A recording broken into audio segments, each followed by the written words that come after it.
Lectura comentada de la Biblia.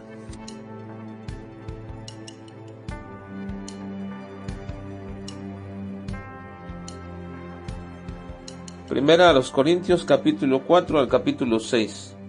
Iglesias con muchos problemas. Entregado a Satanás. El cuerpo, un medio de glorificación a Dios. La iglesia, como una comunidad de personas redimidas y que han sido separadas para vivir una vida que glorifique a Dios, no está exenta de problemas de toda índole.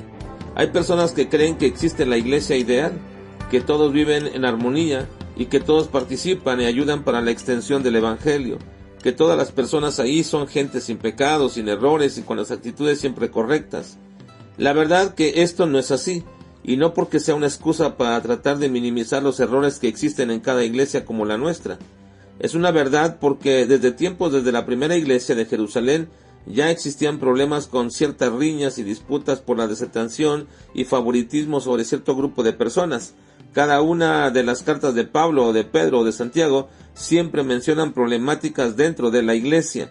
El Señor Jesucristo exhorta a las 7 iglesias en el Apocalipsis sobre las problemáticas que en ellas había. Así que de ninguna forma podemos decir que exista la iglesia perfecta e ideal, porque esta solamente estará cuando todos los creyentes nos reunamos con el gran pastor de nuestras vidas, el Señor Jesucristo, y eso será en el cielo.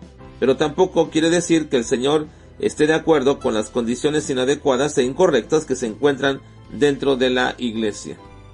De hecho, el Señor trae juicio sobre tales situaciones, sobre las iglesias y sobre los líderes de esas iglesias. Quizá una de las iglesias o de las que más se apunta o se menciona con problemas de prácticas pecaminosas era la iglesia de Corinto. Así que Pablo le va a hablar de manera en que cómo debería esta iglesia aprender a glorificar a Dios. Y una de las formas que Pablo les enseña es precisamente que de manera individual cada creyente debe entender que nuestro cuerpo es un maravilloso diseño de Dios, pero más allá de las maravillas de la ingeniería humana que son insondables, el cuerpo fue diseñado por Dios para propósitos santos, es decir, para vivir de acuerdo con las normas establecidas por Dios.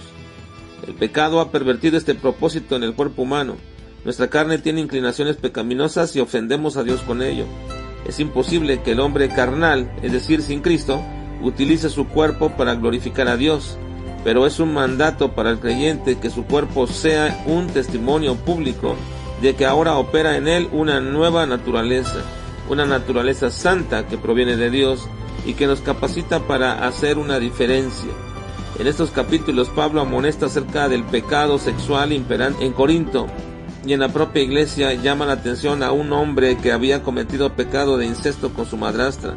Los corintios tenían tal relajación y Pablo le dice que estaban envanecidos en tal manera que no creen necesario juzgar ese caso, ya que piensan que su libertad en Cristo les daba permiso de todo y que Dios habría de perdonar ese pecado. Pablo le dice que él y la iglesia, mediante el nombre y el poder del Señor Jesucristo, debe entregar a Satanás a esa persona para que sufra destrucción de su carne a fin de que sea salvo su espíritu en el día del Señor. Aquí debo hacer una aclaración, que el apóstol no está diciendo que este hombre con su conducta pueda ser un verdadero creyente, porque ahí mismo dice en estos capítulos: más bien os escribí que no os juntéis con ninguno que llamándose hermano fuere fornicario o avaro o idólatra o maldiciente o borracho o ladrón, con tal ni aun comáis. El hecho de que diga que algunos que se llamen hermanos pero no vivan de acuerdo a una nueva vida, no podría llamársele hermanos. Por lo tanto, dice al final de todo este párrafo: quiten pues a ese perverso dentro de vosotros.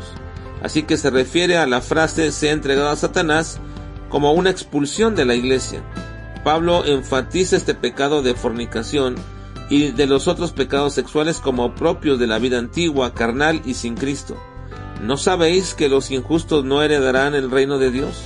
No erréis, dice Pablo, ni los fornicarios, ni los idólatras, ni los adúlteros, ni los afeminados, ni los que se echan con varones, ni los ladrones, ni los avaros, ni los borrachos, ni los maldicientes, ni los estafadores heredarán el reino de Dios.